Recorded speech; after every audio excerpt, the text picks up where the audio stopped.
un repaso de lo que estuvimos viendo anteriormente. Aquí estamos.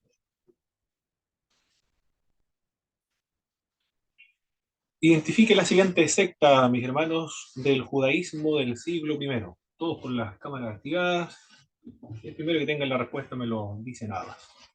¿Quiénes eran el grupo de personas, secta del siglo primero, que reconocía el, solo el Pentateuco, no creían en ángeles, tampoco en demonios, ni en la resurrección de los muertos? Los saduceos. Excelente. ¿Quiénes eran estos grupos que vivían en comunidad en el desierto? Los esenios. Los esenios. Muy bien. ¿Cómo se llamaban estos grupos? ¿Qué significa separados? Consideraban la otra ley, aparte de la ley de Moisés, la tradición oral, era lo más numeroso en la época del siglo primero dentro del judaísmo, de la secta del judaísmo. Los fariseos.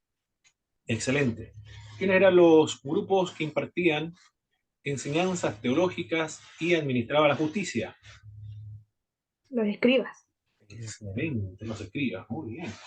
Qué bueno que tomen los apuntes, hermanos, y hermanas también, porque ahí están atentos acerca de lo que trabajamos en la materia. Ahora, con respecto a las literaturas judías durante esta época, aunque se escribieron más tarde, pero por lo menos las tradiciones orales están presentes. ¿Cómo se llaman aquellas versiones al arameo? Algunas de ellas literales, otras libres de los libros bíblicos, hechas para los judíos que no entendían el hebreo.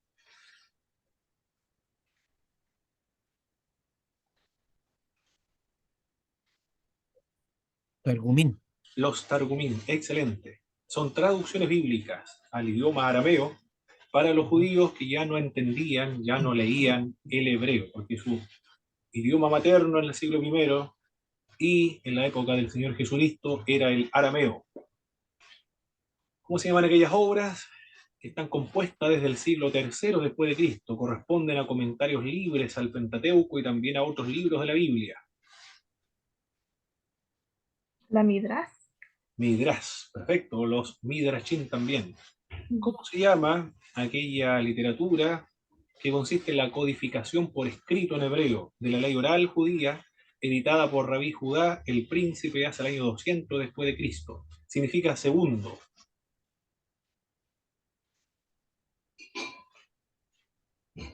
Mishnah. La Mishnah, perfecto, excelente. ¿Cómo se llama aquella literatura? Es una colección de leyes, otra colección de leyes y comentarios, datada normalmente hacia los siglos III y IV después de Cristo. En cierto sentido es un complemento de la Mishnah. La Tosefta. La Tosefta, perfecto. Ya están familiarizados con estos términos, hermanos, me alegro mucho. Se nota que han pasado introducción al Nuevo Testamento y a la Biblia. ¿Cómo se llaman? Son comentarios de la Mishnah. El Talmud palestino está compuesto del Talmud palestino, completado en el siglo V, y el Talmud babilónico del siglo VI. Bueno, ahí lo dice el nombre, el Talmud. Ahora, con respecto a los sistemas filosóficos del Nuevo Testamento. ¿Cómo se llamaba aquel sistema filosófico que señalaban dos mundos, el de las ideas y el mundo real de las apariencias? Había un mito de la caverna, había El lo que estaba platonismo. el platonismo, excelente. ¿Cómo se llaman aquellos grupos que no mostraban ningún interés en hablar de los dioses? No le interesaba hablar de los dioses. Cinismo. El cinismo, los cínicos. ¿Cómo se llama aquel sistema filosófico? Un grupo de personas que estudiaban filosofía en aquella época que decía que no hay necesidad de religión, puesto que los acontecimientos están determinados por el movimiento de los átomos. Los dioses nada tienen que ver con la existencia humana. La muerte es el final de todo y no existe resurrección. Epicúreos. Los epicúreos, excelente. Este otro grupo que defendían el determinismo respecto a todo lo que sucede y consideraban a la astrología y a la ciencia natural como instrumento para descubrir ya un plan fijado. Eran deterministas. Estoicismo. Los estoicos, el estoicismo, perfecto. ¿Cómo se llamaban estos grupos que hacían hincapié en el éxito material y eran capaces de ofrecer argumentos en pro de cualquier opinión, fuera verdadera o fuera falsa? Los sofistas. Los famosos sofistas, muy bien. ¿Cómo se llamaba aquel filósofo judío, muy importante, que se empeñó en descubrir a Platón en Moisés? Filón. Filón de De Alejandría. Alejandría. Excelente. ¿Quiénes eran cómo se llaman estos grupos que separaban, decían que la materia es mala, el espíritu es bueno? El noticismo. Los gnósticos, perfecto, del siglo I. Eso fue lo que estuvimos viendo entonces la semana anterior. Muy bien, me alegra que están familiarizados con estos temas, que siempre aparecen en los comentarios del Nuevo Testamento. Por ejemplo, los evangelios, el libro de los Hechos, van a aparecer los epicúreos, los estoicos, los gnósticos, los sofistas, los cínicos, todos estos grupos, cínicos, sistema filosófico distinto a lo que nosotros utilizamos ese término actualmente, los fariseos, saduceos, los esenios, todos esos grupos aparecen en todos los trabajos, en todos los estudios de la Biblia. Por eso era muy importante conocerlo, comprenderlos. Ahora lo que vamos a ver tiene que ver con lo que vamos a trabajar. Es el concepto, la definición del vocablo evangelio. ¿Qué significa este término, evangelio? También, ¿cuál es la diferencia entre las biografías grecorromanas y los evangelios del Nuevo Testamento? También usted podrá explicar las diferencias entre el Jesús histórico y el Jesús de la fe, según la reconstrucción erudita, que está más popularizada por los racionalistas, los modernistas. Usted también estará en condiciones de poder, por este curso que vamos a estar, por esta clase que vamos a ver ahora, va a definir los siguientes conceptos técnicos en la introducción del Nuevo Testamento y en los estudios del Nuevo Testamento, como son el problema sinóptico, a qué se refieren los sinópticos, la triple tradición, la doble tradición, la prioridad de Marcos, a qué se refiere la prioridad de Marcos y de qué se trata el documento Q. Eso es lo que vamos a ver a continuación en esta clase. Inmediatamente vamos a compartir lo que tenemos que ver ahora. Acá está. Muy bien. Como siempre, mis estimados hermanos, mi hermana también, pueden hacer preguntas a medida que nosotros vamos avanzando, o también complementar la clase con sus opiniones de lo que ustedes han visto en su libro de texto. Recuerde que el estudiante aprende más cuando participa en la clase, cuando interviene en la clase, cuando hace preguntas, es la manera de aprender más. Muy bien. Aquí esto lo voy a poner un poquito más para arriba para que se lo vea bien. Evangelio, entonces, en griego es evangelion. Traducido al castellano, evangelio. En el Nuevo Testamento, o en el siglo I, el vocablo griego, recuerde que el Nuevo Testamento se escribe en griego, pero por personas que hablaban el arameo, y el griego era su segundo idioma. El vocablo griego evangelio no se refería a un libro o a un escrito en el Nuevo Testamento, en la época del Nuevo Testamento. Esto es la época del Nuevo Testamento. No se refería a un libro o a un escrito, sino que se refería a una proclamación o a un mensaje. De eso se trata el término, el vocablo evangelio. Una proclamación o mensaje. En el contexto del Nuevo Testamento, no en los escritos, sino en el contexto, como se entendía extrabíblicamente el concepto del vocablo evangelio. Se refería especialmente a las victorias militares obtenidas por los romanos o los griegos. A las victorias militares, entonces. El evangelio era una victoria militar, un éxito militar, cuando se lograban imponer sobre otro ejército. Le traían buenas noticias. unas buenas novedades positivas. Eso es. De que habían logrado destruir al ejército, a los enemigos. De eso se trataba el Evangelio en el contexto extrabíblico. También el vocablo evangelio se utilizaba en cuanto al culto al emperador. El nacimiento y la presencia de este era una buena noticia para el mundo romano. Tenía relación también con el culto entonces. Porque cuando nacía el emperador, se celebraba el nacimiento y la presencia de este, la presencia del emperador romano, eso era considerado como evangelio. Ahora nos vamos a la Septuaginta. Ya comprenden a qué se refiere este término. A ver, aquí lo voy a anotar para hacer recordatorio. Hermano Ricardo, ¿esto qué significa cuando estudiamos la Biblia? Estas letras.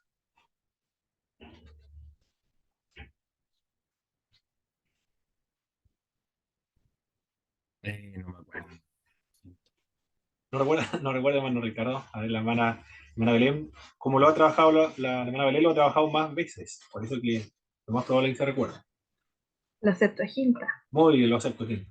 Porque lo he trabajado en Introducción al Nuevo Testamento, en Pentateuco, bueno, ahora en el Nuevo Testamento. Pero es algo que se va a repetir siempre, hermano. Porque no es la primera vez que voy a hacer esta pregunta. O sea, siempre vamos a estar en contacto con el término Septuaginta para estudiar, bueno, casi toda la Biblia. Utilizamos una y otra vez estos vocablos. La Septuaginta, es decir, es la traducción del hebreo al griego. En el año 250 se lleva a cabo esta traducción. Por motivaciones culturales. Porque Alejandro Magno quería tener en la biblioteca de Alejandría todo el conocimiento del mundo antiguo, y esta obra lo va a ejecutar Ptolomeo Filadelfo II. Y va a ser utilizada por los judíos que viven en Alejandría, y por los cristianos también. Y en la Biblia que usan los cristianos para escribir el Nuevo Testamento, algunas porciones del Antiguo Testamento lo extraen de acá, de la Septuaginta.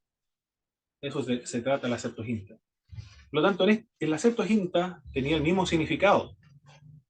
Cuando la Septuaginta traduce los éxitos militares, lo traduce con ese término, evangelion o evangelio.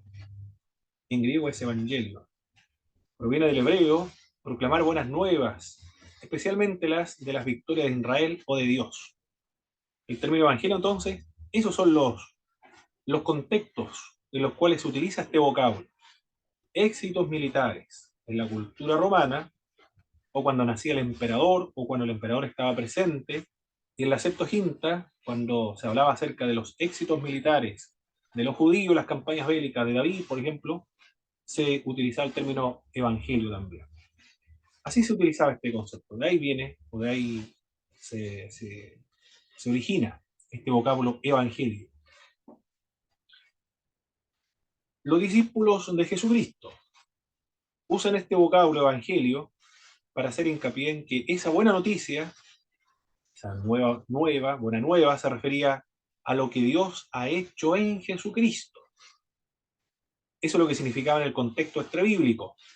Pero cuando el término se utiliza para escribir la Biblia, cómo lo utilizaron los escritores sagrados, lo utilizan para referirse a la obra de Dios que ha hecho en la persona de Jesús de Nazaret. Así lo describe Marcos, en el capítulo 1, en el verso 1. Cuando comienza este autor a escribir su evangelio, dice: principio del evangelio de Jesucristo, Hijo de Dios. Así, la tremenda introducción de Marcos, el primer evangelio. Porque el primer escrito, ¿cuál fue el primer escrito del Nuevo Testamento?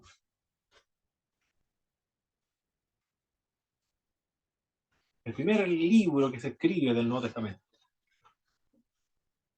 ¿Alguien recuerda? Era una carta de Pablo, si mal no recuerdo, Exactamente. pero no me acuerdo cuál era. Primera de Tesalonicenses es el primer escrito. 50, segundo Tesalonicenses, el año 51. Bueno, el Marco fue el primer evangelio, pero el primer escrito, primera Tesalonicenses, para no confundirnos. Así escribe Marco, el primer evangelio. ¿Ah? Impresionante. El principio del evangelio de Jesucristo, Hijo de Dios. Qué introducción más extraordinaria de este hombre. ¿Ah? Los que lo leyeran, cuando se leía la lectura pública, debió haber sido fascinante. El evangelio, es decir, ahora ellos entendían lo que significaba evangelio. Cuando escucharon el término evangelio en griego, para nosotros es buena noticia, pero hay que irse al griego porque la Biblia se entiende en ese idioma en el cual se escribió. En la mente, ¿qué pasaba en la mente de los que oían el mensaje? Evangelio, evangelion, una victoria militar. Eso era, una victoria militar. O nacimiento de un César, un emperador, o la presencia del emperador. Y en la Septuaginta, victorias militares. Y ahora se está diciendo el Evangelio de Jesucristo, Hijo de Dios. Bueno, se está refiriendo a lo que Dios ha hecho a favor de los seres humanos en la persona de Jesucristo. Abre su relato, Marcos, con las siguientes palabras: comienzo del Evangelio de Jesucristo. La buena nueva de lo que Dios ha hecho, otrora proclamaba a Israel, va a ser ahora manifestada en y por Jesucristo a todas las naciones. Eso es lo que dice también el Evangelio de Marcos, en el capítulo 13. En el 13, en el verso 10. Ahora lo que Dios ha hecho. Y es necesario que el Evangelio sea predicado antes a todas las naciones. Antiguamente eran las buenas noticias de una victoria militar, de Israel nada más.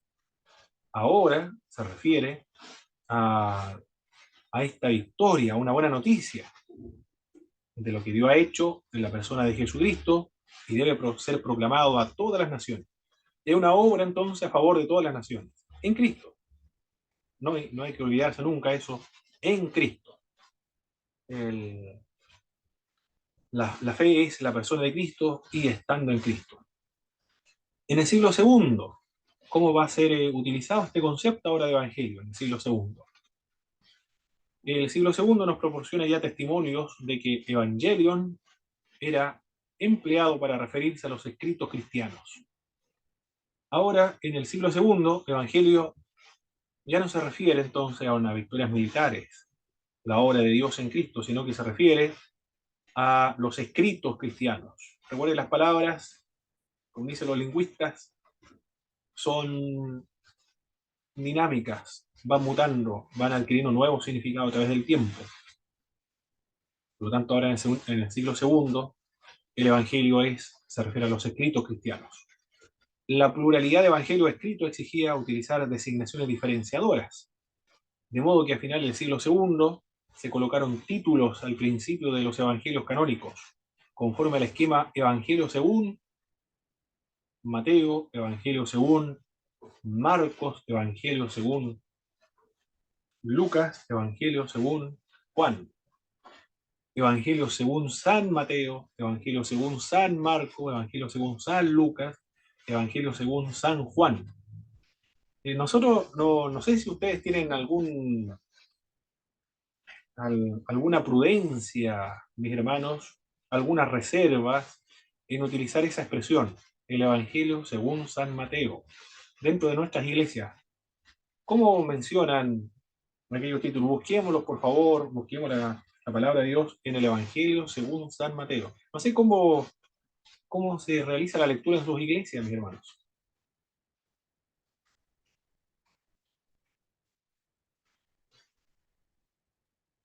Así mismo como usted lo dijo, hermano. Ah, ok, ok. ¿Sí? Bueno, Al menos ya. ¿Pero en Y la mía hermano, igual o depende a veces el evangelio de Lucas, así más simple? Pero ok. no pesa mucho la diferencia. Ok, ok. Ya. En una oportunidad, cuando estaba estudiando en la Global University, la Universidad Global, el profesor dijo que, bueno, en el escrito, en el libro de texto, decía que nosotros decimos el Evangelio de Mateo, el Evangelio de Lucas, el Evangelio de Marcos, el Evangelio de Juan. Porque nosotros no reconocemos el santoral católico. Es lo que decía el profesor del libro de texto de la Universidad Global, de las Asambleas de Dios en los Estados Unidos. Claro que pensando, tenía razón, no reconocemos el santoral católico. Bueno, de todas formas ahí está como consagrado dentro de las iglesias cristianas evangélicas, de denominarle San Mateo, San Marcos. La iglesia anglicana, en la iglesia anglicana hay una iglesia que se llama Iglesia San Mateo, hay otra que se llama Iglesia San Marcos también. Las iglesias anglicanas le ponen esos nombres, San. Además que para nosotros los evangélicos, no, todos son santos, estén vivos, están muertos, todos son santos, de modo que no sé si será aconsejable aquello que decía el profesor, no, porque la Biblia consagra a todos son santos. Muy bien. Bueno, en el siglo segundo aparecieron esa añadidura, el evangelio según tal persona, según Mateo. Eso es lo que decía Raymond Brown en nuestro libro de texto que nos estamos leyendo. Ahora hay otro libro muy importante, hermanos, y no lo mandé como lectura porque ¿dónde está? Los evangelios, ordené la biblioteca, ahora se me perdió el libro. Pero uno muy importante de Rafael Aguirre. Rafael Aguirre Monasterio, Antonio Rodríguez Carmona, del Verbo Divino. Está en PDF este libro, pero son libros de calidad, calidad teológica. Aquí está. Si usted tiene la oportunidad de comprarlo, le recomiendo este libro. Es una introducción al estudio de la Biblia, pero en realidad trata de los evangelios sinópticos y el libro de los Hechos. Es una introducción a los evangelios sinópticos y el libro de los Hechos. Es un estudio, pero completo, de estos autores, de la editorial Verbo Divino. En Santiago se encuentra en Ramón Díaz 26, creo que es la dirección. Cuando voy a Santiago siempre me voy a dar una vuelta cuando puedo. Paso por ese lugar. Pero es una obra completísima. Aquí, con estos autores, usted tiene una comprensión. Ramón Díaz, ¿cuánto me dijo, profe? Ramón Díaz 96, me parece mucho. De la editorial Verbo Divino Santiago. ¿Cómo se llama la librería? Verbo Divino, editorial librería Verbo Divino. Está en Facebook también, en internet, tienen página web.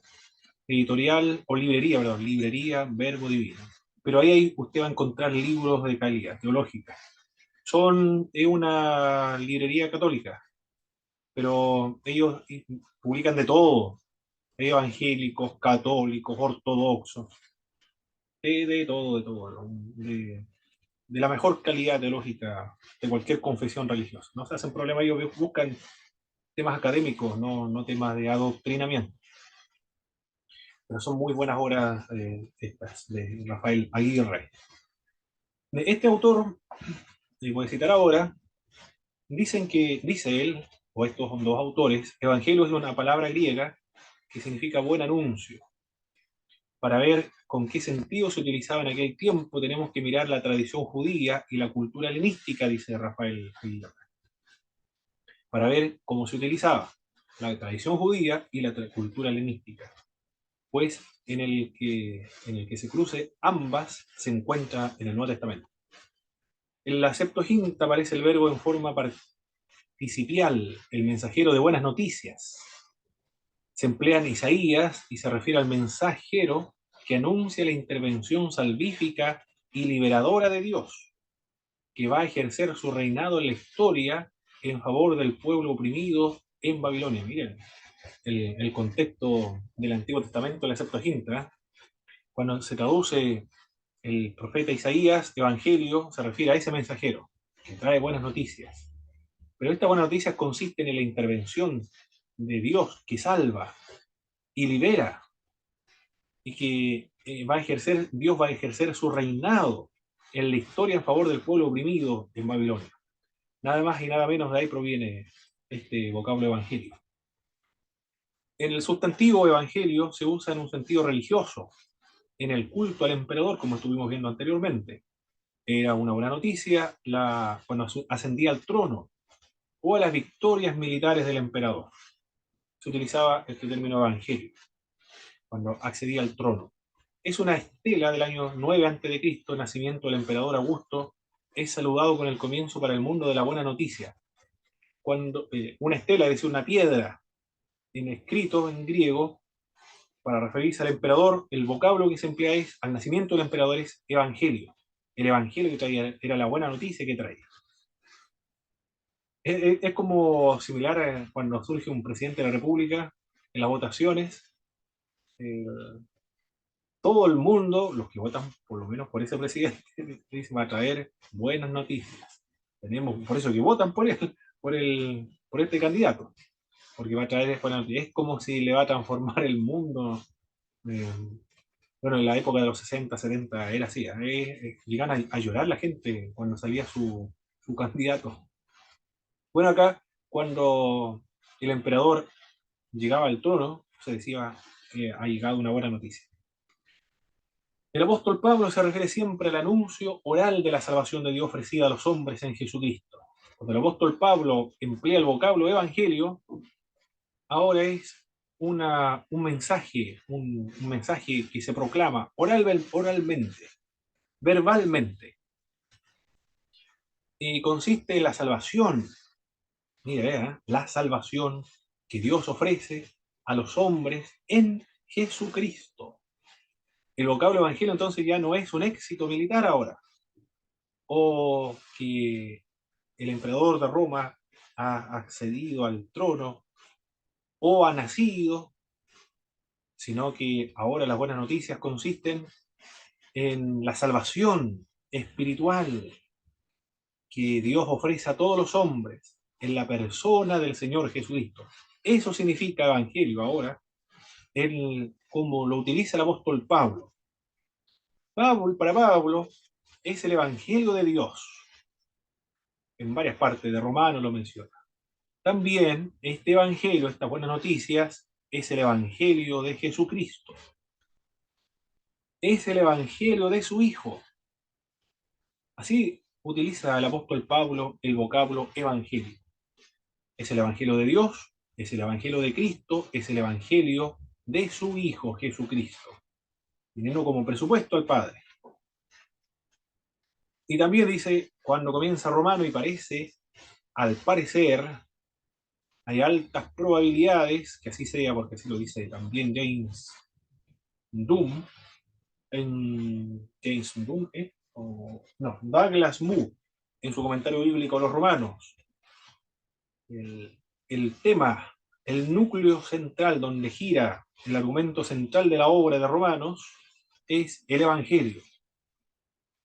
No me avergüenzo del Evangelio, porque es poder de Dios para salvación a todo aquel que en él cree, al judío primeramente y también al griego, porque el Evangelio de Dios se revela por fe, y para fe, como está escrito, más el justo por la fe vivirá. Romanos capítulo 1, verso 16. Ese es el mensaje, el tema central del libro de Romanos, según el apóstol Pablo y según también como lo interpretó Douglas Moo en su libro. En los sinópticos, el uso del término evangelio se refiere siempre a la predicación oral, verbal, y no designa nunca a sus escritos. Claro, porque todavía no habían escrito, por eso se refiere al mensaje. El mensaje de los apóstoles que tenía que ver con Cristo, con la obra redentora, expiatoria de Jesús de Nazaret. El primero en usar el vocablo evangelio para referirse a los evangelios fue Justino Mártir. Para referirse al evangelio de Marcos, Mateo, Lucas, Juan, el primero para referirse a estos textos, que son biografías, pero que son distintas a las biografías de la cultura greco-romana, lo va a utilizar Justino Mártir para referirse a los 4 evangelios. Los evangelios de los apóstoles, o aquellos que tienen la aprobación apostólica. Muy bien. ¿Alguna duda hasta ahora, mi hermano? pregunta hasta ahora, porque estamos trabajando este concepto, ¿ah?, de evangelio, según en la época del Nuevo Testamento y en el siglo segundo.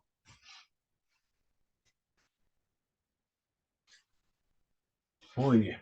Continuamos entonces en la siguiente. Voy a borrar aquí. Que aparecen algunas cositas. Letritas. Ahí sí, apareció. Muy bien. Ya tenemos claro entonces lo que significa evangelio. Originalmente se refería a las victorias militares, al nacimiento del emperador, cuando accedía el emperador, la victoria del emperador o la presencia del emperador, y después a la obra salvífica de Dios en la persona de Cristo para todas las naciones, como se utilizó en el Nuevo Testamento. El vocábulo evangelio, los evangelios, como los utilizamos nosotros ahora, es un género literario ahora. Es un género literario. En la Biblia hay muchos géneros literarios. Hay géneros legislativos, géneros narrativos, géneros proféticos, géneros poéticos, sapienciales, géneros apocalípticos, género epistolar, género apocalíptico también, libro de los Hechos. Pero hay otro género, y este género es, o son los evangelios. Los evangelios, género de los evangelios, son biografías. La pregunta es, ¿cómo surgió la idea de escribir evangelios? ¿Por qué no escribieron cartas? ¿O por qué no se escribió como historia, por ejemplo, como los libros históricos? Desde la perspectiva narrativa, se escriben evangelios. Bueno, apocalíptico difícilmente. Pero lo que ellos emplean es un género literario existente en esa época. Viendo todos los distintos tipos de géneros que existen, ¿eh? El drama, la dramaturgia, es un género literario, ¿verdad? El drama, el teatro también. Bueno, el teatro es la implementación del drama, la dramaturgia. La lírica, la poesía, bueno, todos son géneros literarios. Las novelas también. La filosofía, un género literario para algunos, pareciera que sí. Si, si hoy estoy solamente tratando de traer a los escritores de esa época a esta época, viendo todas las herramientas que tienen para poder comunicar la fe y la que podría emplear el Espíritu de Dios si hubieran escritos bíblicos hoy. Emplearía el Señor todos los géneros disponibles para poder comunicar la fe, porque eso era los géneros de esa época que había. Género biográfico, epistolar, poético, apocalíptico, profético, legislativo. Los escritores bíblicos utilizaron los géneros literarios que existían en esa época, convenciones de sus contemporáneos. Ahora hay más géneros literarios.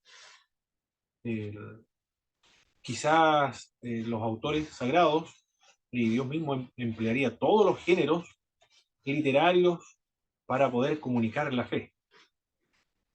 Me imagino que así podría ser, porque este es un género. ¿Y cómo surge la idea de escribir un evangelio? ¿Por qué un evangelio? Tuvo su origen en el Antiguo Testamento. ¿De dónde van a tomar prestado los escritores bíblicos del Nuevo Testamento estas ideas o este género? ¿Fue una imitación de un género literario greco-romano? ¿Fue una creación única de Marcos? Lo que implica que Mateo y Lucas y Juan después lo van a copiar. Bueno, el evangelio no es una innovación, un género inventado por los evangelistas.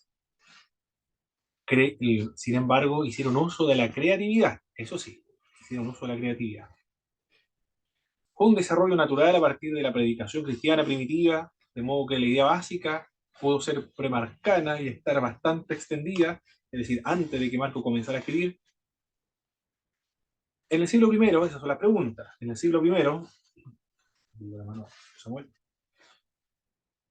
quiero ver si ahí,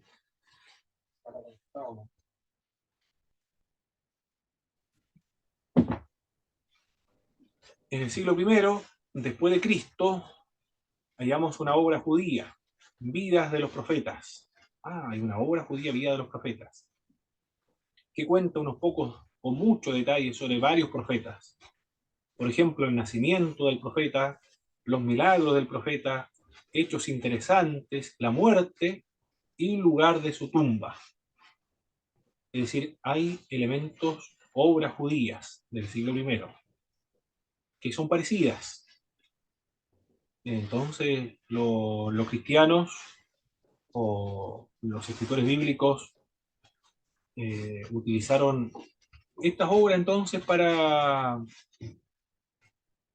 como referencia o como modelo para componer los evangelios. Esta obra probablemente en griego refleja la influencia de las antiguas biografías. Pero esta obra de los judíos tiene como modelo la de los griegos entonces. Los cristianos debieron entonces haber imitado la misma que imitaron los judíos.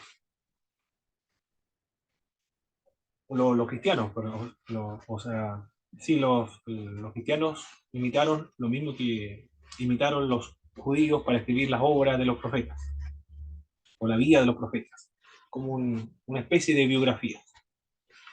Entre la abundante literatura grecorromana de los siglos inmediatamente anteriores y posteriores a Cristo, existían varios tipos de biografías. Hay un género ya entonces, que son géneros biográficos. En esta época del siglo I, años anteriores, es decir, siglo antes y siglo después de la época del Nuevo Testamento. Por ejemplo, ¿cuáles son estas obras biográficas?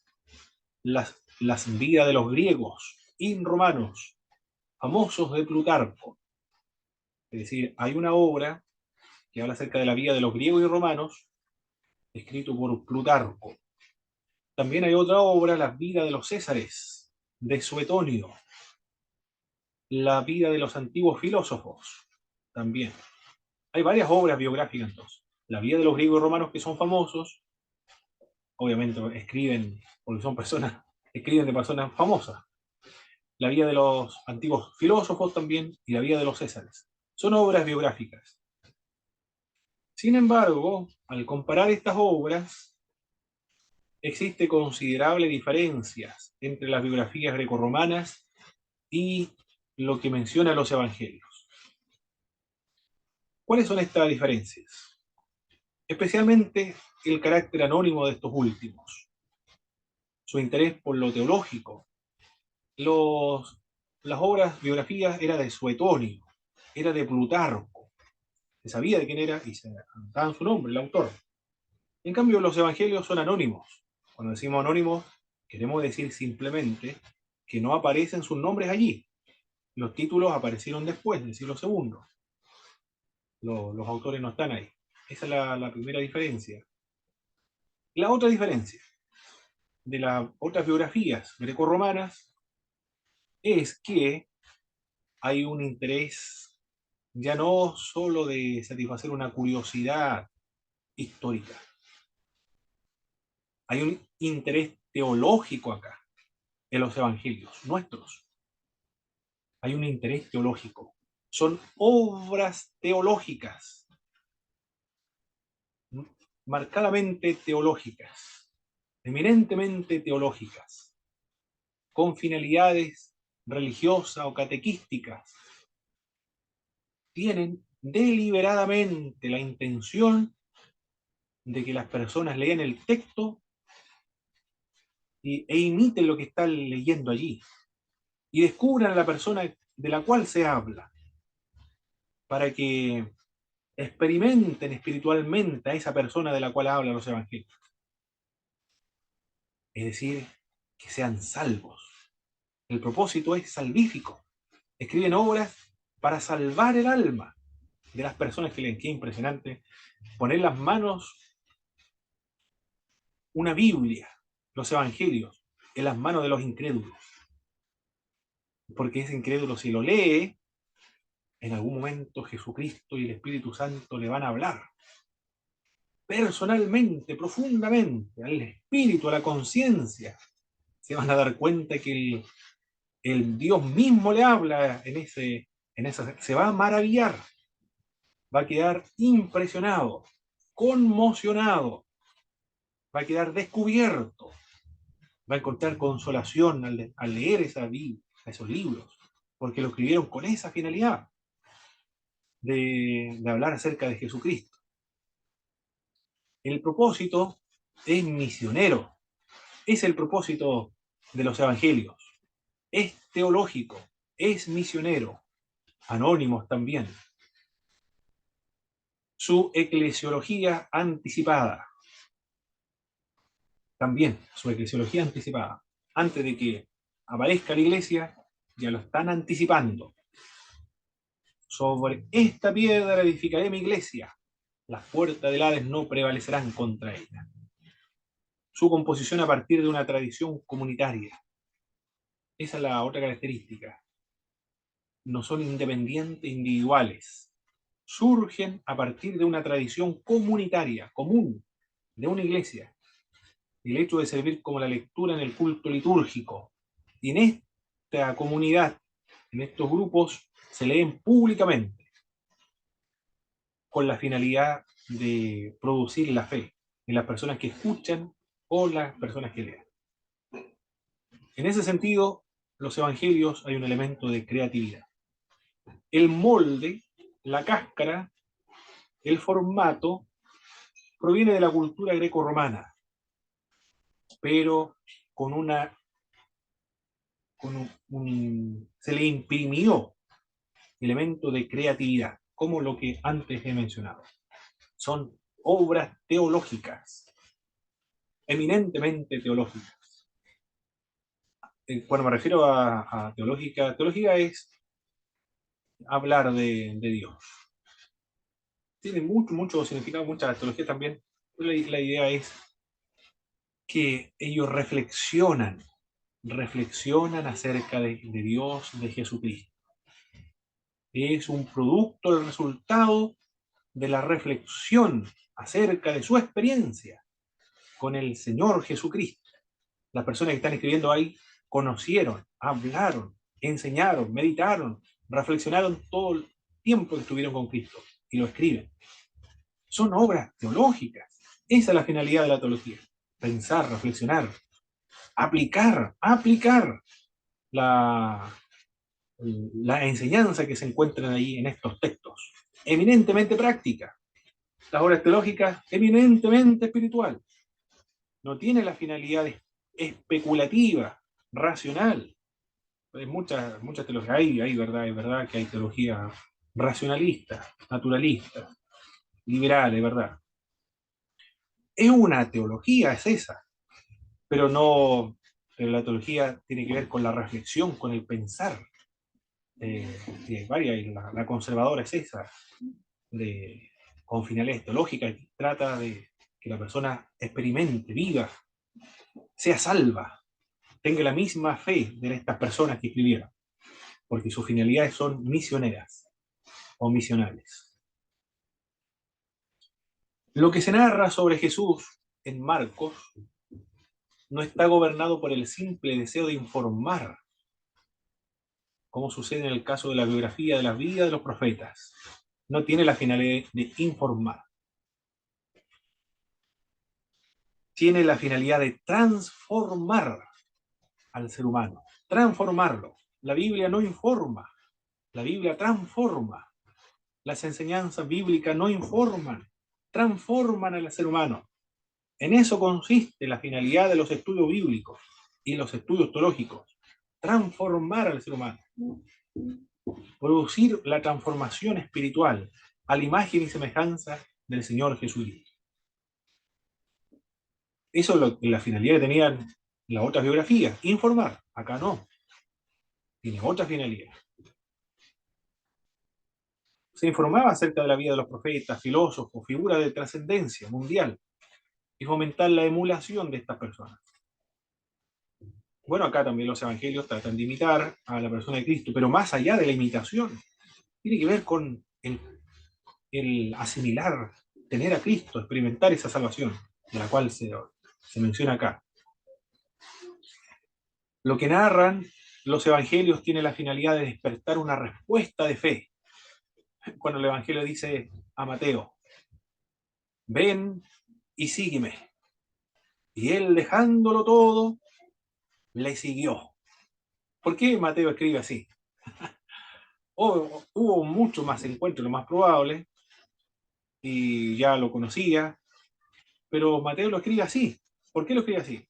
Y él, pasando por allí, lo miró, le dijo, ven y sígueme, y él, dejándolo todo, se levantó y le siguió.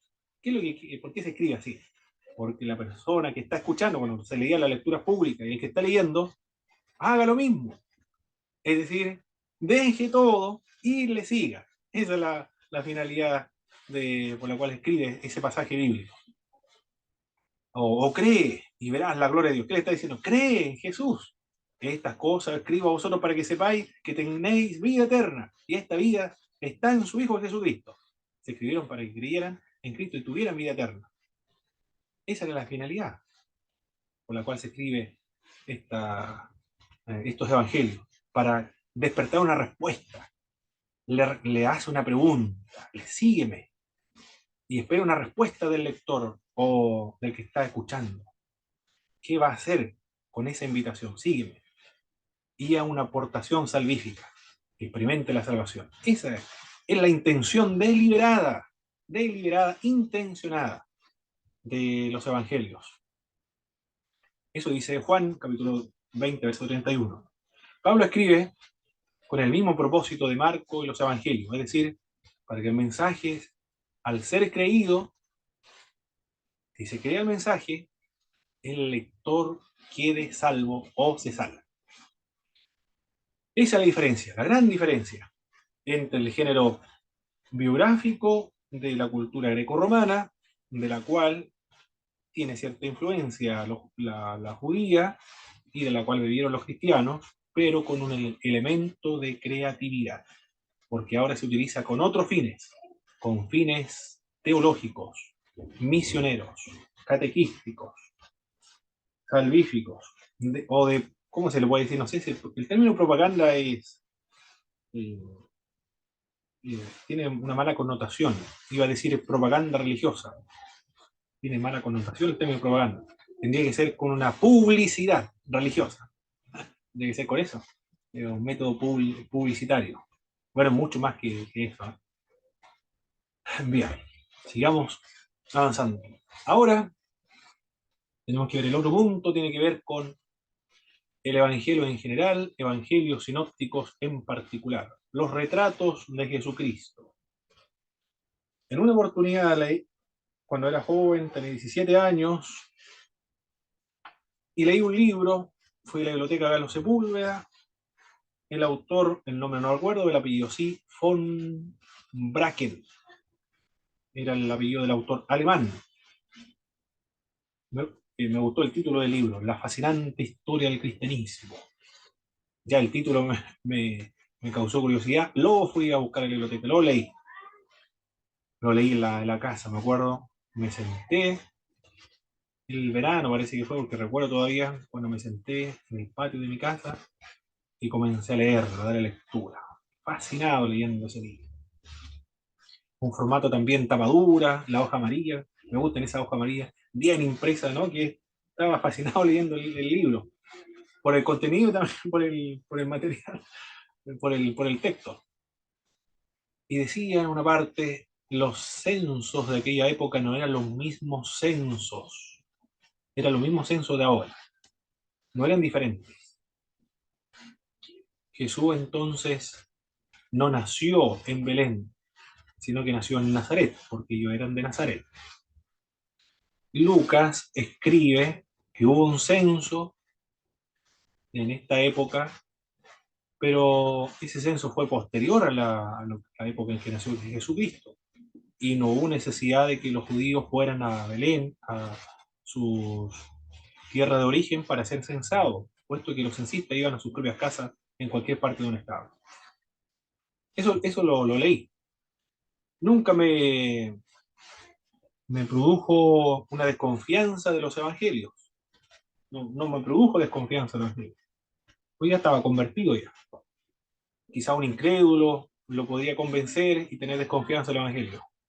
Por eso aquí vemos la importancia de la fe. La fe es muy importante. Aunque haya muchas cosas que uno no comprenda, argumentos que parecieran eh, sólidos, pero la fe es indestructible. Por eso alguien dice, los estudios le van a hacer mal, echan a perder a los que estudian Biblia, teología, los institutos bíblicos le echan a perder. Eso le dijeron también a Justo González. A Justo González, un gran historiador latinoamericano, le dijeron, si usted estudia la Biblia, le va a afectar su fe. Y Justo González le dijo, yo no sé qué fe será esa que los estudios bíblicos le puedan hacer daño. Le respondió Justo González. Claro, él tenía razón. ¿Qué clase de fe es esa que puede ser afectado por los estudios bíblicos, por los estudios teológicos? Cualquier cosa que sea afectada por los estudios bíblicos, esa no es fe, porque la fe es indestructible, es la experiencia con Cristo resucitado. Esa es la fe. Cualquier argumento que presente el inconverso no lo va a afectar, pues. Bueno, en esa época no me afectó ni sospecha. Pero pregunté a los jóvenes y le dije, leí un autor y decía esto. Yo quería saber cómo refutarlo. No, los jóvenes ni siquiera, ¿qué le interesa? ¿A quién le importa eso? Dije, ¿qué le importa dónde nació, cuándo nació, si es verdad o no? Me dijeron los jóvenes, no le interesaba nada, ningún dato. Ahí quedó la conversación. Pero después leyendo a Ratzinger, Joseph Ratzinger, decía él, por mucha erudición que manifiesten los eruditos del siglo XX, nunca tendrán mayor autoridad que las fuentes primarias y documentos del siglo I que fueron contemporáneos a Jesucristo hasta ahora. Estos son las únicas fuentes que tenemos nosotros a nuestra disposición de la época de Cristo, y no hay más para conocer al Señor Jesucristo. Tenía toda la razón. Es decir, Lucas cuando escribe es la única fuente que tenemos hasta ahora. Mateo, Marcos, Lucas y Juan, fuentes de la época. La única fuente histórica que tenemos. No hay más. Aunque manifiesten mucha erudición los eruditos del siglo XX, nunca van a tener mayor autoridad que lo que dicen los evangelios. Los eruditos, la erudición histórica, que parten de los racionalistas, los que no creen en lo sobrenatural, hicieron una división del Jesús histórico y el Jesús de los evangelios. Ahí tenemos al Jesús de los evangelios.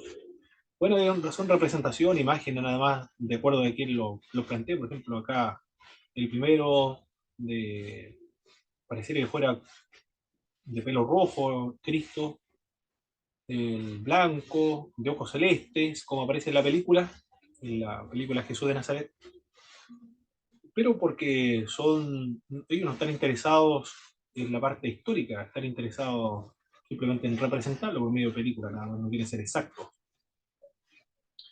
Es un modelo anglosajón, y por eso está así de ojos verdes, tez blanca. Entonces ellos dicen, este es un Cristo anglosajón, es un Cristo, otro Cristo. El Cristo histórico tenía que haber sido como esta imagen que tenemos acá. En un reportaje en National Geographic, en Televisión Nacional, igual lo dieron una oportunidad, del Cristo histórico. Y así dijeron que debería ser con aspecto semítico, con la piel aceitunada, como lo estamos viendo aquí. Este sería el aspecto físico, más o menos, que debería tener Jesucristo. Bien, ¿de qué se trata este tema del Jesús histórico y el Jesús de los evangelios? es una reconstrucción. El Jesús histórico es una reconstrucción erudita, basada en una lectura bajo la superficie de los evangelios, que lo despoja de todas las interpretaciones, amplificaciones y desarrollos que pudieron haber tenido lugar en los 30, 70 años que separaron el ministerio público de Jesucristo y la muerte de Jesús de los evangelios escritos. De eso se trata este Jesús histórico. Estos grupos dicen que hubo un Jesús histórico. Ellos dicen, recuerden que los liberales expulsan de su sistema todo elemento sobrenatural. Por lo tanto, aquí no hay milagros, nada. Y de ahí parte. Ese es su preconcepto, su fundamento filosófico, no hay sobrenatural. Por lo tanto, este Jesús histórico que ellos tratan de reconstruir, ¿cómo es? Es un hombre que no nació bajo la concepción milagrosa del Espíritu Santo. Hay parte primero, que no hay milagros. Nadie jamás ha nacido sin intervención de varón. Por lo tanto, el Jesús histórico tuvo que haber tenido un padre biológico. Nació de María con intervención de un varón. José o pudo ser otro. No importa. No pudo ser por obra sobrenatural de un hombre. No hizo ningún milagro porque no existen los milagros. No mucho menos hijo de Dios, de naturaleza divina, no, eso es posterior. Después la iglesia creyó eso. O le atribuyeron, le imputaron esos elementos. De que era el Mesías, los judíos le imputaron esos elementos, que se habían convertido en Cristo. Que resucitó de los muertos, imposible. Nadie resucita de entre los muertos, porque no hay resurrección de muertos. Lo que ellos quieren ver es cómo era ese Jesús, el histórico, el verdadero. Porque los liberales, los racionalistas dicen que el de los evangelios es otro, es el expresado por la iglesia, el que ha sido revestido de elementos mitológicos, ha sido revestido de elementos que provienen de los griegos, de los judíos y de otras culturas, que se entretejió en la persona de Jesús histórico, se confundió con el Jesús histórico. La validez de este constructo, dice Raymond Brown, depende de los criterios empleados por los investigadores. Es decir, cómo se reconstruye esta imagen del Jesús histórico depende de los criterios de los investigadores. Así lo declara Raymond Brown. Depende de los criterios de los investigadores, es decir, de los eruditos. Los eruditos dicen, yo voy a reconstruir a Jesucristo, el histórico. Y otro erudito dice, yo también voy a hacer lo mismo. Y todos son eruditos, y todos llegaron a conclusiones diferentes y contradictorias. No hay ningún consenso de cómo fue realmente el Cristo histórico. Porque es una representación, es una especulación acerca de Cristo al no creer en lo que dicen los evangelios, porque dice que los evangelios no son históricos, son teológicos, son de la fe, son religiosos, son confesiones expresadas de la fe. No es el Cristo histórico. Los evangelios no están interesados en datos históricos, sino en temas religiosos. Hay que separar la historia de la religión, acá no es lo mismo, dicen los liberales. Raymond Brown advierte que la noción de que la fe cristiana ha de depender de las reconstrucciones históricas es un peligro malentendido, dice. Advierte, la noción de que la fe cristiana ha de depender de la reconstrucción histórica es un peligro malentendido. Es decir, la fe, sin embargo, Raymond Brown advierte, lo que intentan hacer los eruditos es justificable en ese campo histórico, pero no pasarse al otro campo de la fe. Eso es lo que él dice, Raymond Brown hace por lo menos esa sugerencia o advertencia. ¿Cuáles son todas? Son como 300 años tratando de investigar cómo era este Jesús histórico. 300 años, harto tiempo. ¿Y cuáles fueron las conclusiones de los eruditos? Algunos dijeron, Jesús es un profeta. ¿Qué es lo que era un profeta nada más? Otros investigadores, un inconformista, escribieron libros, disertaciones doctorales, investigaciones, una multitud de literatura, horas y horas y horas y años trabajando en tratar de determinar cómo era el Cristo histórico. La conclusión fue un inconformista, nada más. Eso es todo. Otros hicieron la misma investigación, el mismo trabajo, el mismo tiempo, el mismo esfuerzo, y concluyeron que era un rebelde, un fustigador de la hipocresía farisaica. Son muy reduccionistas las conclusiones a las cuales llegaron viendo el Cristo histórico, estudiando el Cristo histórico. Un promotor de la justicia social. No vieron nada más que eso. Otros, como un amigo de los pobres y marginados. Un genio religioso, insuperable. Un judío marginal para otros. Un profeta escatológico para algunos. Un profeta del cambio social. Un sabio. Un ser humano del espíritu. Un filósofo cínico itinerante. Un campesino judío. Así lo clasificaron al Señor Jesucristo.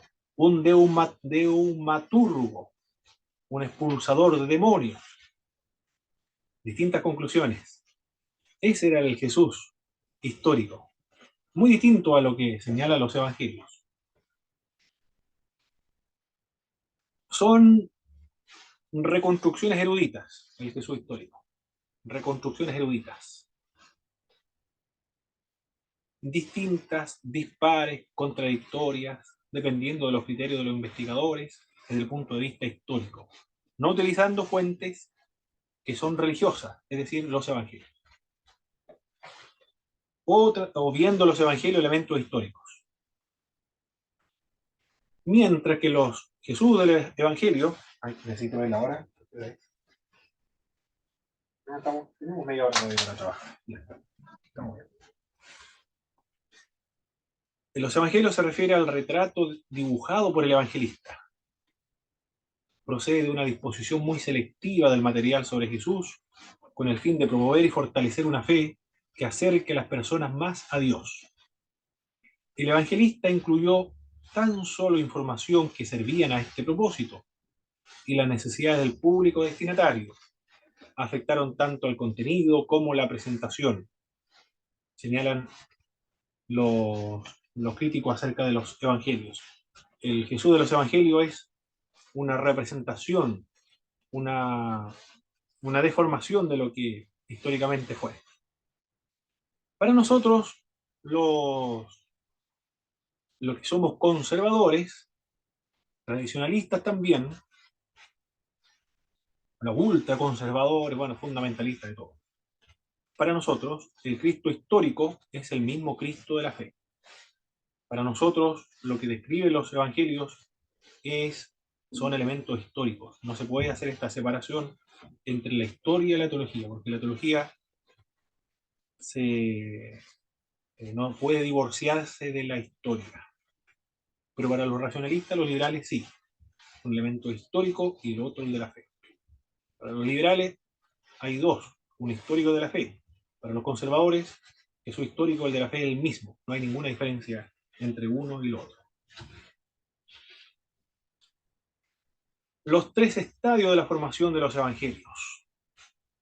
¿Cuáles son los tres estadios? El primero, el ministerio público, actividad de Jesucristo de Nazaret, primer tercio del siglo I después de Cristo, la manera de hablar de Jesús, los problemas a los que se enfrentó, su vocabulario, sus perspectivas, eran propios de aquellos tiempos y también de aquellos lugares.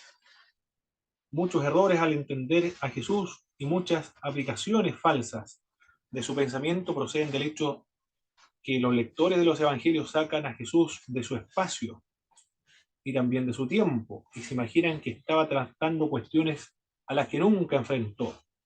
Por ejemplo, se dijo que Jesucristo era una especie de un revolucionario, un marxista, que lo figuraban como si anduviese liberando a los latinoamericanos de la opresión de los latifundistas por medio de una ametralladora. Así vieron a Cristo, o, o idearon a la persona del Señor Jesús. Por ejemplo, la idea de Jesús campesino o la del luchador por la libertad. Son temas que se sacan del contexto en el cual Cristo vivió. La predicación apostólica sobre Jesús, segundo tercio del siglo I después de Cristo, los que han visto y seguido a Jesús vieron confirmada su actitud de seguimiento por las apariciones tras la resurrección. Llegaron así a tener una fe plena en Jesús resucitado. La fe post-pascual iluminó los recuerdos de lo que habían visto y oído antes de la resurrección, por lo que proclamaron las obras y palabras de Jesús con mayor plenitud de significado. Es decir, escribieron después de una reflexión profunda, después de comentarios profundos, haber pensado muy bien acerca de Jesucristo y compusieron las obras. Otro factor que ejerció su influencia en este estadio de desarrollo fue la necesaria adaptación de la predicación a sus oyentes nuevos. Es decir, hay elementos de Cristo, una enseñanza de Cristo, hechos de Cristo, que fueron adaptados para satisfacer las demandas del nuevo auditorio que comenzó a convertirse al Evangelio. Jesús fue un judío galileo del primer tercio del siglo I, que hablaba arameo, ese era su idioma materno, pero a mediados de esta centuria su evangelio o estaba siendo predicado a judíos habitantes de grandes ciudades y a paganos en otro idioma, no el idioma arameo, sino que se estaba predicando ahora, y los evangelios se escribieron de hecho en griego, una lengua que él no hablaba normalmente. Y ahí hace Raymond Brown la incertidumbre, si es que la usó alguna vez. Lo más probable, porque venía de Galilea de los gentiles, allá se hablaba muchos idiomas, entre ellos pudo haberse hablado, o alguna palabra quizá usó en griego, lo más probable que sea. Los evangelios escritos aproximadamente último tercio del siglo I, más que depender de los recuerdos personales sobre lo ocurrido, cada evangelista dispuso el material que había recibido con el fin de pintar a un Jesús que respondiera a las necesidades espirituales de la comunidad destinataria de este evangelio. Cuando escribe Mateo, escribe su obra, escribe a los judíos que se habían convertido al cristianismo para convencer a estas personas que Cristo es el Mesías. Cuando escribe Marco, escribe para los romanos. Por eso que su forma de escribir y está lleno de latinismos, porque escribe para estas personas que se convirtieron a Jesucristo, los romanos. Cuando escribe Lucas, el Evangelio escribe para los paganos, universalmente, para los griegos, principalmente, para que vean al hombre perfecto, en la persona del Señor Jesucristo. Así pues, los evangelios han sido ordenados de un orden lógico, no de acuerdo a un orden cronológico. También debe tener presente esto. El orden que lleva los evangelios es lógico, no es cronológico.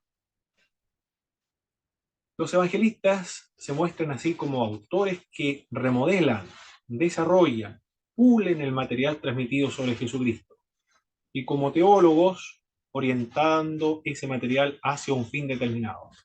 Son obras de teólogos, es decir, personas que escucharon de Jesús, escucharon de otras personas que enseñaban acerca de Jesucristo o que fueron testigos oculares de los acontecimientos, lo reflexionaron, lo pensaron, seleccionaron ciertas enseñanzas, ciertos hechos, ciertos milagros del Señor Jesucristo, lo ordenaron, lo compusieron, lo organizaron de tal manera que cumpliera un propósito determinado. Son obras teológicas. Estas son obras teológicas de los evangelistas. Así nacen estos evangelios. Otro concepto muy importante que debe tener presente los estudios bíblicos del Nuevo Testamento tiene que ver con el problema sinóptico. ¿A qué se refiere este término problema sinóptico? La discusión y el estudio de las fuentes que se usaron o que usaron los escritores sinópticos ha sido denominada popularmente el problema sinóptico. El problema sinóptico no es otra cosa sino determinar cuáles fueron las fuentes que utilizaron los evangelios sinópticos. ¿Cuáles son estos? Mateo, Marcos y Lucas. ¿Cuáles fueron las fuentes usadas? De eso se trata el problema sinóptico. ¿Y qué significa sinóptico? Otro concepto que hay que tener en cuenta también significa ver conjuntamente o uno al lado del otro. Es el término de sinóptico. Ver uno al lado del otro o ver conjuntamente. Ver simultáneamente los tres, son sinópticos tres, porque tratan de los mismos hechos y están ordenados del mismo modo, también más o menos parecidos. Esa es la idea de sinópticos, ver conjuntamente o ver uno al lado del otro.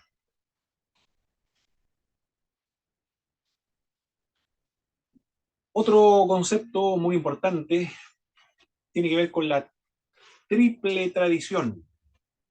Aquí se llama la triple tradición. Triple tradición se le llama al material marcano, es decir, el utilizado por Marcos, y que se encuentra en Mateo y en Lucas. A eso se le denomina triple tradición. Es decir, lo que escribe Marcos es lo mismo que está presente en Mateo y está en Lucas. A eso se refiere la triple tradición. El otro concepto, doble tradición. ¿A qué se refiere este concepto de la doble tradición? Se le llama doble tradición al material contenido en Mateo y Lucas, pero que no se encuentra en Marcos. A eso se refiere este término doble tradición. Mateo y Lucas coinciden, tratan de los mismos temas, pero esa fuente, esos contenidos, de donde ellos extraen esa información para componer sus obras, está ausente de Marcos.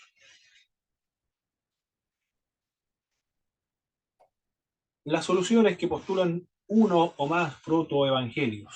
Algunos dicen que hubieron otros evangelios antes de los evangelios, y esos son los que usaron Mateo, Marcos y Lucas. Unas soluciones que se han presentado. Otra solución, estamos viendo el problema sinóptico, es decir, cuáles fueron las fuentes que utilizaron los sinópticos. Hay varias formas de solucionar este problema. Otra solución es que Mateo es el primer evangelio usado luego por Lucas. Esta hipótesis se remonta hasta la época de Agustín de Hipona. Es la explicación más antigua. Es decir, en Mateo hay elementos que luego Lucas usa posteriormente. El problema sinóptico es esto de cuando se ven los evangelios, Mateo, Marco y Lucas, tratan los eventos casi palabra por palabra, las mismas enseñanzas, las mismas eh, milagros también acerca del Señor Jesucristo, los mismos hechos acerca de Jesucristo. Y la tradición sinóptica es los temas que se repiten en los tres, o eventos que se repiten en los tres. La doble tradición, hay algunos elementos que están solo en Mateo y otros solo en Mateo y Lucas, pero no se encuentran en Marcos. Las soluciones son estas. Mateo escribe primero y después escribe Lucas. Soluciones basadas en la prioridad de Marcos, este otro término que siempre en los estudios bíblicos del Nuevo Testamento se ve. La prioridad de Marcos. ¿En qué consiste o de qué se trata la prioridad de Marcos? Es un término técnico también, la prioridad de Marcos, para referirse que fue el primer evangelio en redactarse y del cual se basan los evangelios de Mateo y de Lucas. Mateo y Lucas escriben de modo independiente, pues se dice que no se conocían. Esta teoría resulta más problemas que las otras. Brown comenta que no hay una solución al problema sinóptico que resuelva todas las dificultades. La prioridad de Marcos significa que Marcos fue el primer evangelio que se escribió. Mateo y Lucas aparentemente incorporaron casi en su totalidad el relato de Marcos a sus propias narrativas. De eso se trata la prioridad de Marcos. se está tratando de solucionar el problema sinóptico. Y la mejor explicación es esta, la prioridad de Marcos. Es decir, el primer evangelio que se escribió fue Marcos. Mateo y Lucas utilizan a Marcos para componer sus obras. ¿Y de qué se trata el documento Q? ¿Qué es lo que es el documento Q? No sé si alguna vez han escuchado hablar del documento Q, mis hermanos, o es primera vez que aparece este tema en los estudios bíblicos, el famoso documento Q. Yo no lo conocí hasta ahora. Ah, ok, nuevo. Sí, sí, es Pareciera que nuevo. fuera todo nuevo. Me parece que yo tampoco lo había escuchado. Ah, mi hermano Samuel también está por allá. Ya, muy bien. ¿Tampoco lo había escuchado, hermano Samuel? Tampoco entonces. Ya. No, me parece que no. Ah, ok. Perfecto. La fuente Q, mire, hay libros, yo encontré en una oportunidad una biblioteca y estaba en la fuente Q. Y dije, ¿qué es la fuente Q? Pero la fuente Q, ah, ¿de qué se trata la fuente Q? Un libro donde hablaba acerca de la fuente Q. La fuente Q es una fuente hipotética. Eso es lo que debe tener presente. Es hipotética, postulada por muchos investigadores para explicar lo que llamamos antes la doble tradición. ¿A qué se refería la doble tradición? El elemento que se encontraba tanto en Mateo como en Lucas, pero que no se encuentra en Marcos. Es decir, las concordancias a menudo en las mismas palabras entre Mateo y Lucas, en material ausente en Marcos y que no se encuentra en Marcos. Tras esta hipótesis, se halla la plausible presunción de que el evangelista Mateo no conoció a Lucas y viceversa, de modo que debieron haber utilizado una fuente en común. ¿Qué fuente utilizó Lucas y Mateo que coinciden en sus obras, pero que no está presente en Marcos? ¿Cuál es esa fuente que ellos utilizaron? Y a eso se le denominó la fuente Q, la fuente utilizada para componer las obras tanto de Lucas como de Mateo, pero que no la conoció, o si la conoció, claro que esto es hipotético, no está presente en Marcos, teniendo en cuenta la prioridad de Marcos, es decir, que Marcos fue el primer escrito, y Mateo y Lucas toman prestados o incorporan parte de Marcos en sus obras.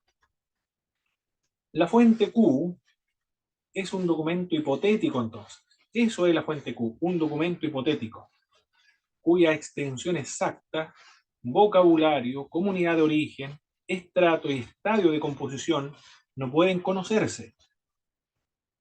Esta hipótesis sigue siendo el mejor modo de explicar las concordancias entre Mateo y Lucas en el material que no tomaron del Evangelio de Marcos. El Evangelio Q, de la palabra alemana Quelle, que significa fuente, viene del alemán entonces, Quelle o Quelle, fuente significa. Y la fuente Q representa el material que es común a Mateo y Lucas, pero que no se encuentra en Marcos.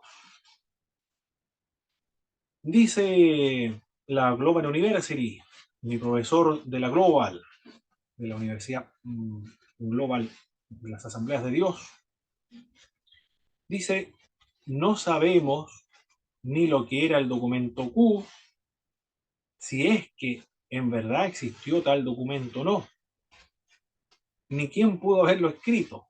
Es decir, no sabemos nada de este documento. No sabemos si existió o no. Es una hipótesis nada más. El documento Q, dice Fernández, un profesor de la Universidad Católica, Pontificia Universidad Católica de Santiago, dice, el documento Q o fuente de los dichos no se descubrió en la arena del desierto o en una gruta olvidada, sino al interior del texto de los evangelios. Allí se descubrió esta fuente, no en alguna parte.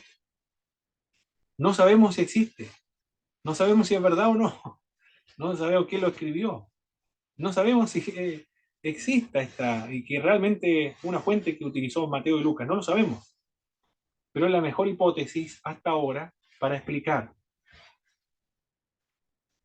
el problema sinóptico.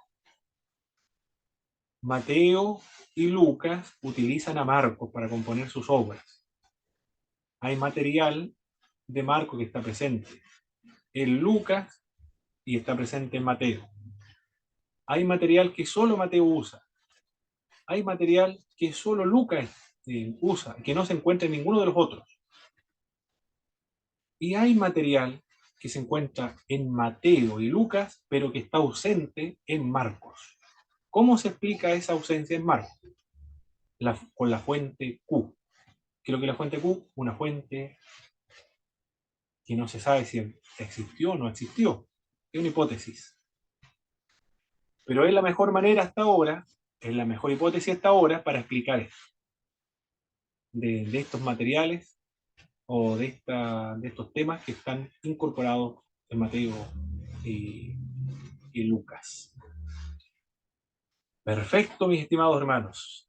Hemos concluido justo a la hora, las 8:27 minutos. Alcanzamos a dar un repaso para finalizar esta clase y este curso de introducción al Nuevo Testamento.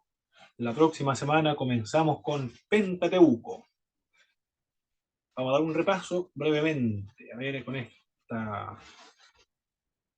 esta clase de ahora. ¿A qué se refiere en la época del Nuevo Testamento el vocablo evangelio, mis hermanos y hermanas? Un éxito militar. Perfecto. Éxito militar, ¿qué más? ¿En qué otro sentido se usa? También al culto al Nacimiento. emperador, cuando nació un emperador, Perfecto, se al le culto da al unas buenas emperador. noticias. Es una buena noticia, muy bien. Cuando nacía, cuando ascendía al trono, cuando estaba presente. Excelente. Muy bien. A eso se refiere el vocablo evangelio, entonces, en el contexto extrabíblico. ¿Cuál es la diferencia entre las biografías grecorromanas y los evangelios del Nuevo Testamento? ¿Cuál es esa diferencia? Los evangelios son anónimos Muy bien, perfecto. ¿Qué y más? tienen un interés teológico. Perfecto. Muy bien. Ujú. Isael Además hay un propósito salvífico tiene o el misionero. propósito. Y misionero también. Muy Ujú. bien. Una gran diferencia, ¿eh? Una gran diferencia entre el género biográfico y el género biográfico empleado por los evangelistas. Perfecto. El término evangelio, ¿cómo lo utilizaron los escritores del Nuevo Testamento? Como una buena nueva. ¿Sí? ¿En Mm. qué consistía esta buena nueva? La En la nueva obra, de en la obra de Jesucristo. Jesús. Sí, En lo que Dios había hecho a favor de los hombres en la persona del Señor Jesucristo. Muy eso. Sí. bien, esa era. El Evangelio de Dios, Evangelio de Cristo, Evangelio de su Hijo Jesucristo, el apóstol Pablo. El Evangelio del Señor Jesucristo, muy bien. Que concede salvación, perfecto. Una liberación espiritual a todo el mundo, a todas las naciones. Muy bien. Explique de qué se trata el Jesús histórico y el Jesús de la fe.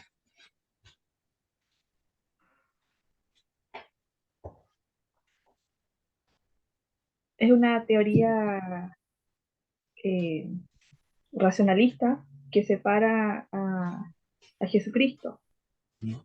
hablando de un hombre que pudo ser común sin ningún tipo de poder o milagro por medio. Correcto. Y en el Jesús de los Evangelios nos dice que está revestido de mitología. Muy bien. Muy bien. De eso se trata Lo, este grupo. lo otro que no creen en la sobrenaturalidad, el Jesús histórico. Así es. Un hombre nada más. Sí, No hay milagro, no sí. hay resucitó, no hay hijo de Dios. No hay concepción milagrosa. Perfecto. Ahora vamos a ver los siguientes términos. El problema sinóptico. ¿De qué se trata el problema sinóptico?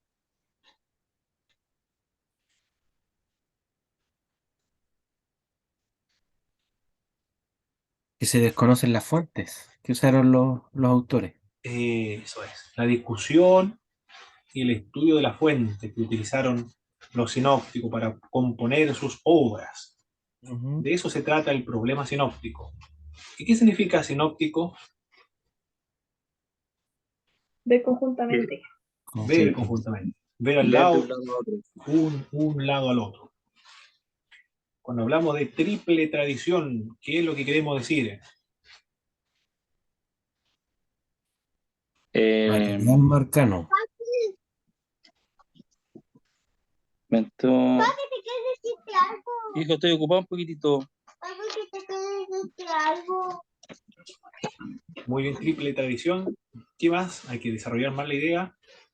A material marcano que es el mismo en los evangelios de Mateo y Lucas. Muy bien. Es el material que está en Marcos, en Mateo y está en Lucas. Ujú. Trata los mismos temas, los mismos eventos, los mismos milagros, la misma enseñanza. De eso se trata la triple tradición. La doble tradición, ¿de qué se trata?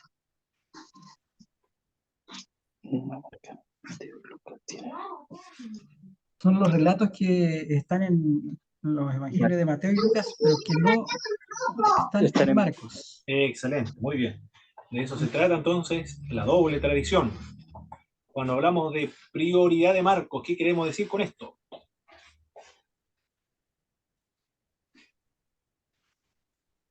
Que fue Que el fue primer el evangelio primero en en ser. redactar. Excelente, Ujú. el primero en redactarse. Excelente, muy bien. ¿De qué se trata, mis estimados hermanos, la fuente Q, Quelle del alemán? No sé si se pronunciará así, pero de ahí viene el alemán, Quelle. que es una fuente hipotética que si existió o no. Es como algo, eso es lo que tengo apuntado. Perfecto. Que Que era una para fuente explicar la doble tradición, que conoció Mateo y Lucas, pero no Marcos. no se encuentra en Eh, Marcos. Sí. exactamente, muy bien. Perfecto, perfecto. ¿Qué más? ¿Alguien más? Es que, bueno, se podrá contar que es la mejor hipótesis hasta ahora para poder dar la concordancia entre Mateo y Lucas. Ok, y que no está, y material que no está ausente y no está en Marcos. Excelente, muy bien.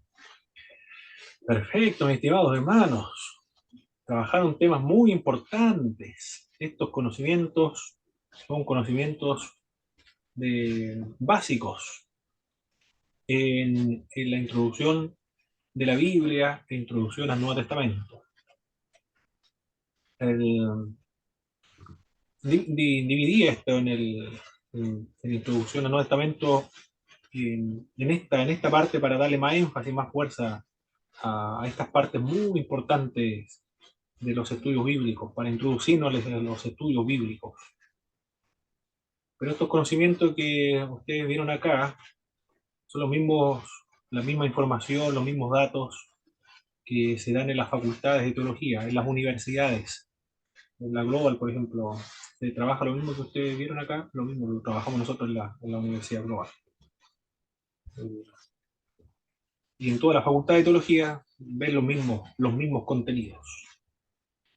¿Alguna, alguna reflexión, mis hermanos? ¿Algún pensamiento, algún aporte, alguna opinión acerca de esta materia, introducción al Nuevo Testamento? Porque esta es la última, finalizamos.